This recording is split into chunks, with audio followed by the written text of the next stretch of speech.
Okay, so let's talk about why is it harder for you to lose weight versus others, or vice versa? Why is it easier for some and harder for others? Well, that's the topic of conversation for this video. Let's go ahead and dive into the science of why this is the case. Quickly before we start, this video is sponsored by Lumen. For the first 100 people that click the link down in the description box below, you will get the Lumen for $50 off. Now, if you do intermittent fasting, and I'm sure a lot of you do, then it should be no secret to you why I love Lumen.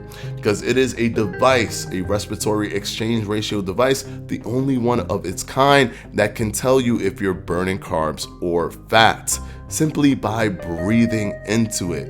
And the data just gets sent to your phone. If you're doing intermittent fasting, you want to make sure you're not over fasting. If you're fasting, going to sleep, waking up, breathing into the Lumen and seeing that you're still burning carbs when you should have already depleted your glycogen during your fast and start burning fat, then glucose neogenesis is probably taking place where your body is breaking down muscle. And this is not a good thing because muscle is the primary driver for your metabolic rate, which means you're reducing your ability to lose weight because you're reducing your ability to burn more calories via your metabolic rate. So stop playing a guessing game.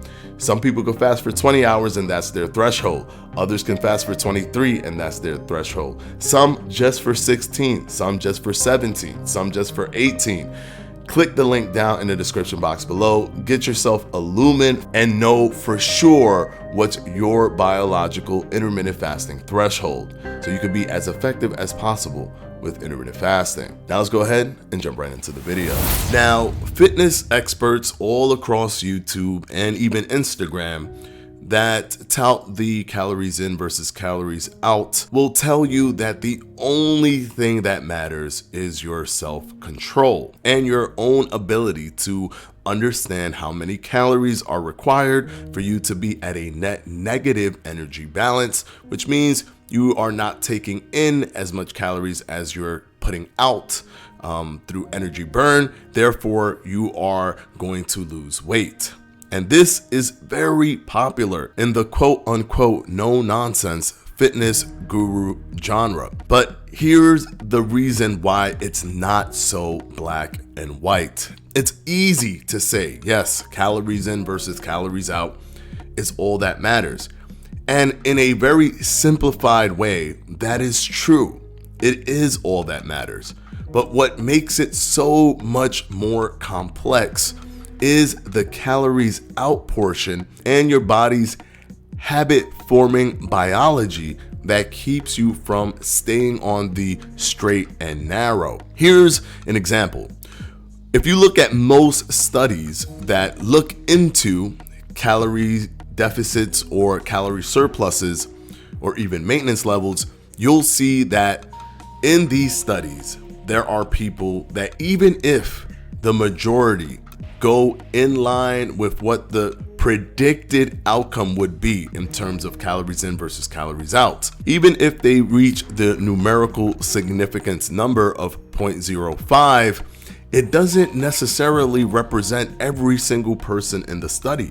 For example, you might find people who didn't lose much weight. You might find people who gained weight, and you might find people who lost a lot of weight. And because of this, the average of all of these different participants average out to being above significance or within significance to show that the study and its predictive nature was within what the researchers thought would happen. But that doesn't account for all the individual people that are called outliers that did not see these positive results when given this caloric deficit or caloric surplus. Why is that? Why couldn't they, even when the study was constructed by researchers, why couldn't they see success? What explains their failure in this study? And no matter what study you read that shows, yes, A happens when B is applied, there are outliers. There are people that lose minimal weight. There are people that see minimal positive results from the study structure. But then they might tell you, oh, but that's because they don't follow the protocol to a T. Their questionnaires, they're answering them incorrectly. They're not actually consuming the exact amount of calories that they've been told to consume. And if you do what's called a metabolic ward, where they're actually almost like entrapped, where they cannot leave for a certain amount of time, sometimes up to a month or 2 months, and they're fed specifically the foods that the researchers want them to eat day in and day out, you see success from every single person. And that's true, but that eliminates the dynamic of living. The truth is that we are not robots. We cannot simply think about something that we want to do and just execute every single time.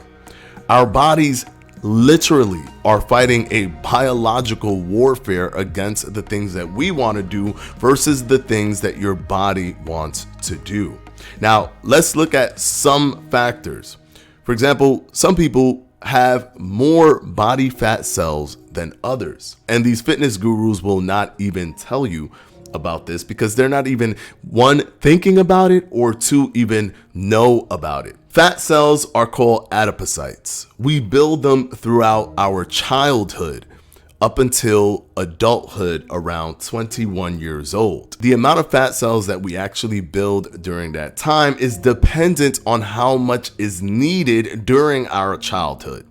Once you hit 21, researchers have found that you no longer build any more fat cells. Now, if you knew how fat cells acted, there are beta fat cells, there are alpha fat cells. Beta fat cells are more stubborn to release fatty acids, which is to release the what makes the fat cell expand. And that expansion over the course of all these different fat cells is what creates the subcutaneous fat, which is the fat that you see under the skin. And there's alpha fat cells, which are more lenient and easier to release fatty acids. But interestingly, in our stomach regions, for example, we have more beta cells than we have alpha fat cells.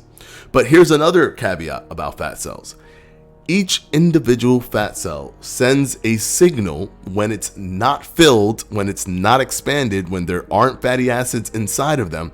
They send a signal to expand because they want to expand. They send signals throughout the body for you to go ahead and eat. Now, if you are a child that becomes overweight as a young child, and you stay somewhat overweight even going into your adulthood, you have a higher propensity to have more fat cells that are sending more signals collectively to your body to have you eat more and reduce your energy output more. Why?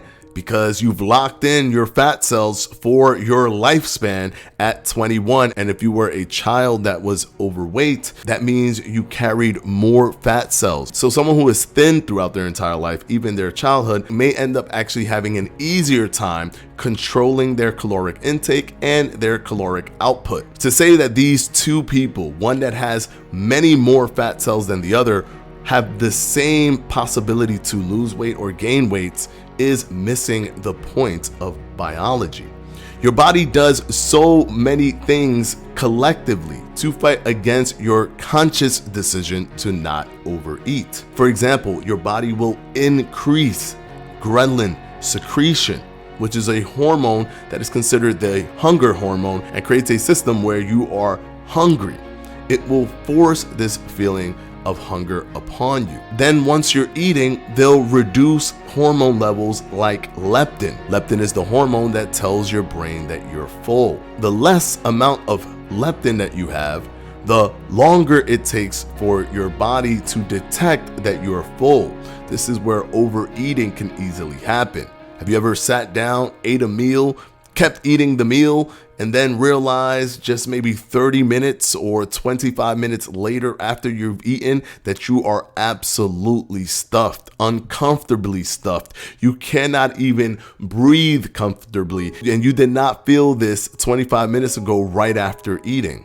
That is because your leptin levels were low, and your body does this on purpose. It's because depending on the body type that you have, the amount of fat cells that you have in your body, the hormonal reactions that you're having, and the habits that have been formed over the course of your life, all of that will be a determining factor in how easy it is for you to stick to a specific caloric diet.